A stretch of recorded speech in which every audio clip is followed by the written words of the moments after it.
कभी सोचा है पैसा असल में क्या खरीदता है?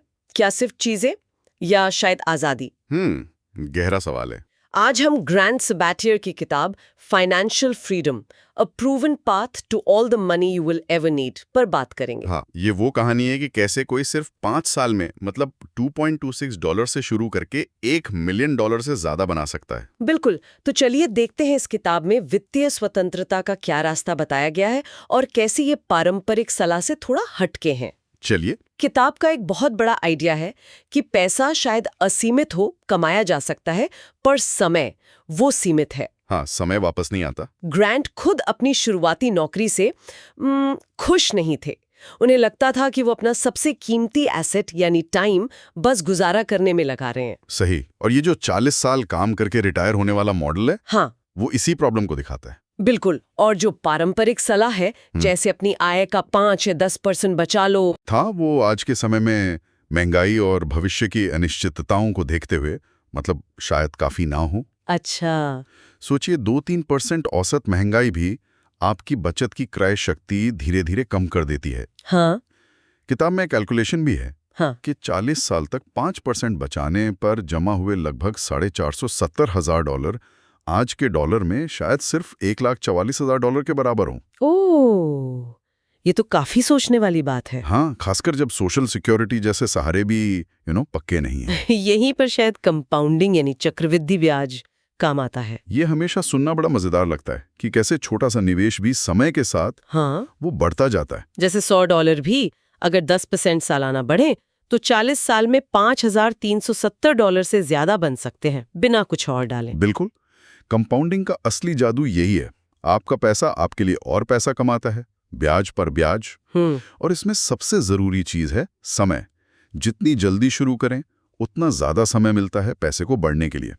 ये एक्सपोनेंशियल ग्रोथ है। ठीक है, तो पैसा तेजी से बढ़ाना है, पर सवाल है कितना?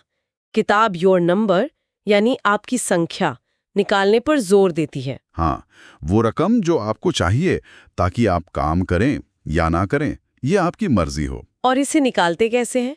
अपने सालाना खर्च को 25 से गुणा करके। ये कमाई पर नहीं, खर्च पर आधारित है ना? बिल्कुल। ये मशहूर 4% रूल पर आधारित है।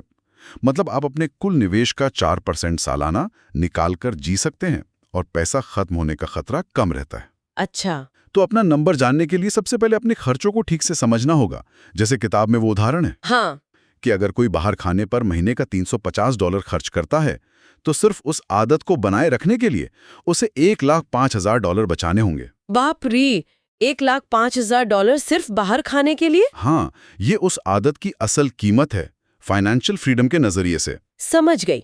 तो लक्ष्य पता चल गया, पर सिर्फ बचत से शायद बहुत टाइम लग जाए।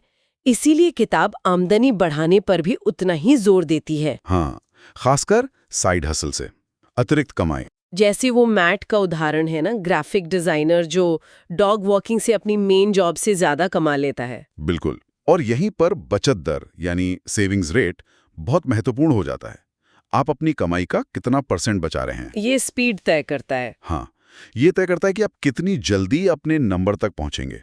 अगर कोई 50% बचाता है तो वो शायद 17-18 साल में वहां पहुंच सकता है, और 10% वाला? उसे 50 साल से ज्यादा लग सकते हैं। तो अतिरिक्त आय सीधे निवेश में डालकर आप इस सफर को तेज कर सकते हैं। अच्छा, अब निवेश की बात आई है तो किताब क्या कहती है? Complicated strategy? नहीं, बिल्कुल नहीं। किताब सरल निवेश पर जोर देती है। कम लागत वाले डाइवर्सिफाइड इंडेक्स फंड्स, जैसे वो फंड्स जो पूरे स्टॉक मार्केट या S&P 500 को ट्रैक करते हैं। और फीस कम रखना क्यों जरूरी है इतना? क्योंकि फीस खासकर लंबी अवधि में आपके रिटर्न का बड़ा हिस्सा खा सकती है। 1% या 2% फीस सुनने में कम लगती है, पर सालों में ये लाखों का फर्क डाल सकती है। सही कहा। और हाँ, अगर कंपनी 401 या PF में एम्प्लॉयर मैच देती है, मतलब आपके योगदान के बराबर कुछ पैसा वो भी डालती हैं, हाँ हाँ, तो उसका पूरा फायदा उठाना चाहिए। वो तो समझिए मुफ्त का पैसा है। बिल्कुल।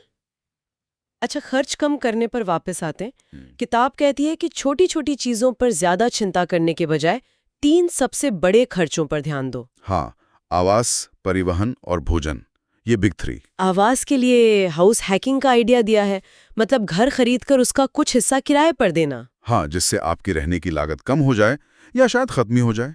परिवहन में कार की जगह दूसरे ऑप्शन देखना। और भोजन में घर पर ज्यादा बनाना। बिल्कुल। इन बड़े हिस्सों में छोटी सी कटौती भी आपकी बचत दर पर बड़ा असर डाल सकती है। एक और दिलचस्प कॉन्सेप्ट है अपनी असली प्रति घंटा मजदूरी पता करना। हाँ, ये बड़ा आंखें खोलने वाला हो सकता है। मतलब सिर्फ सैलरी को घंटों से भाग देना नहीं, इसमें काम पर आने जाने का समय, उससे जुड़े खर्चे जैसे कपड़े, खाना, यहाँ तक कि काम के स्ट्रेस को कम करने का खर्चा भी जोड़ना होता है। ओह, तब तो असली कमाई शायद काफी कम निकले। हाँ, और ये जानने से खर्च करने के फैसलों पर असर पड़ता है। अब सोचने लगते हैं, क्या ये चीज वाकई मेरे जीवन के इतने घंटे काम करने लायक है? सही बात है, ये एक अलग नजरिया देता है। बिल्कुल। तो इस पूरी चर्चा को समेटें। ग्रांट सबाटिया की फाइनेंशियल फ्रीडम से मुख्य बातें क्या निकली? पहली बात, समय सबसे कीमती है, पैसा आता जाता रहता है, समय नहीं। दूसरा, पारंपरिक रिटायरमेंट प्लान वो 40 साल वाला शायद सबके लिए काम ना करे। हाँ। तीसरा, कंपाउंडिंग की ताकत को समझें और उसका फायदा उठाएं। जल्दी शुरू करें। चौथा, अपना नंबर जाने, यानी आपके सालाना खर्च का 25 गुना, ये आपका लक्ष्य है। पांचवां, सिर्फ बचत नहीं, आमदनी बढ़ाएं और बचत दर को ऊंचा रखें। साइड हसल्स मददगार हो सकते हैं। छठा, निवेश को सरल रखें, कम लागत वाले इंडेक्स फंड्स। सातवां, बड़े खर्चों पर फोकस करें, आवास, परिवहन, भोजन। और आखिर में अपनी असली प्रति घंटा मजदूरी समझें, ताकि आप अपने समय की कीमत जान सकें। हाँ, ये मुख्य बातें हैं। तो आज की बातचीत के बाद सुनने वालों के लिए एक छोटा सा कदम उठाने का सुझाव क्या होगा? शायद अपनी नेटवर्थ कैलकुलेट करें या अपनी असली प्रति घंटा मजदूरी निकालने की कोशिश करें, या बस कोई एक ऐसा रेगुलर खर्चा पहचाने जिसे आप कम कर सकते हैं। एक छोटा सा कदम। और जाते जाते एक सवाल छोड़ जाते हैं। इस हफ्ते आप अपनी वित्तीय स्वतंत्रता की दिशा में कौन सा एक सोचा समझा जोखिम ले सकते हैं?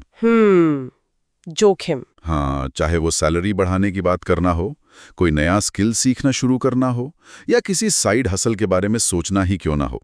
क्योंकि जीवन भी निवेश की तरह कैलकुलेटेड रिस्क लेने और आगे बढ़ने का ही नाम है। बहुत बढ़िया, सोचने के लिए एक अच्छा पॉइंट है।